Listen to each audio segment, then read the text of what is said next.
आपको शायद ये बात सुनकर हैरानी होगी, लेकिन आज का सबसे बड़ा सच यह है कि जिस तरीके से ईरान के ऊपर हमले हुए हैं, खमने के विरोध में जो आवाजें उठ रही थीं, अब वो शांत होती जा रही हैं ईरान के अंदर ही। अमेरिका अपने एक ऑब्जेक्टिव में फेल हो गया, इंटरनल आंदोलन करवाने में खमने के खिलाफ। और न्यूक्लियर ऑब्जेक्टिव हम सबको पता है, हमने स्टार्टिंग में ही बताया, पूरी तरह फेल हो गया। कुछ नहीं पता है वो 400 किलो यूरेनियम कहां है, कुछ नहीं पता है कि उनके न्यूक्लियर प्रोग्राम का क्या हुआ है। इजरायल ईरान सीजफायर का असर आज दुनिया भर के शेयर बाजारों में देखा गया। अच्छी खासी कमाई हुई। हॉर्मुज़ स्ट्रेट बंद करने के अटकलों और कच्चे तेल की बढ़ती कीमतों और 12 दिन से जारी महायुद्ध के चलते दुनिया के बाजार सहमे हुए थे। एक इंस्टेबिलिटी थी, अनिश्चितता थी, लेकिन आज सुबह सुबह सीजफायर की खबर से बाजार झूम उठे। सीजफायर की खबर से निवेशकों का सेंटिमेंट कितना मजबूत हुआ, आंकड़ों से समझते हैं। It's all about numbers. भारतीय शेयर बाजार का सेंसेक्स 158 अंक चढ़ के 82,055 पर बंद हुआ। निफ्टी भी 72 अंक की तेजी के साथ 25,044 पर बंद हुआ। सुबह जब बाजार खुला तो काफी तेजी थी। कारोबार के दौरान एक वक्त सेंसेक्स 83,000 के पार चला गया, हालांकि मार्केट बंद होने तक ये बढ़त बरकरार नहीं रही। जापान का निक्केई 436 अंकों पर 38,790 के स्तर पर बंद हुआ। कारोबार के दौरान एक वक्त ये 39,000 के निकट पहुंच गया, जो फरवरी के बाद सबसे ज्यादा है। दक्षिण कोरिया का स्टॉक मार्केट कोस्पी 89 अंक ऊपर यानी 3,103 पर बंद हुआ। हांगकांग का हैंग सेंग इंडेक्स 488 अंक ऊपर 24,177 के स्तर पर बंद हुआ। स्ट्रेट ऑफ हॉर्मुज़ से तेल की सबसे ज्यादा सप्लाई एशियाई देशों में होती है, इसीलिए एशियाई बाजारों में युद्ध, हॉर्मुज़ और तेल संकट का असर ज्यादा देखा जा रहा है।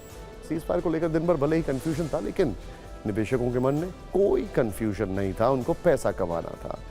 इस युद्ध में सबसे ज्यादा चर्चा कच्चे तेल की कीमत को लेकर हुई है। दुनिया के कई देश महंगे तेल के प्रभाव को लेकर चिंतित थे, लेकिन आज सीजफायर की खबर से यह कीमत फिर वहीं पहुंच गई जहां युद्ध शुरू होने से पहले थी। 12 जून को कच्चे तेल की कीमत थी $69 पर बैरल, तब युद्ध शुरू नहीं हुआ था। लेकिन जैसे ही 13 जून को जंग शुरू हुई, कच्चे तेल के दाम $74 प्रति बैरल पहुंच गए। यकीन मानिए, फैक्ट ये था कि अगर स्ट्रेट ऑफ हॉर्मुज़ बंद हो जाता तो $120 पर बैरल हो जाते। 13 से 19 जून के बीच क्रूड ऑयल की एवरेज कॉस्ट जो थी $77 पर बैरल थी। आज जब सीजफायर हुआ तो कीमत फिर से $69 पर बैरल पहुंच गई। अब स्टॉक मार्केट की बात कर ली, क्रूड ऑयल की बात कर ली, इनकी भी बात कर लेते हैं। सीजफायर की खबरों से शेयरों की चांदी जरूर हो गई है, लेकिन सोने और चांदी की चमक फीकी पड़ गई है।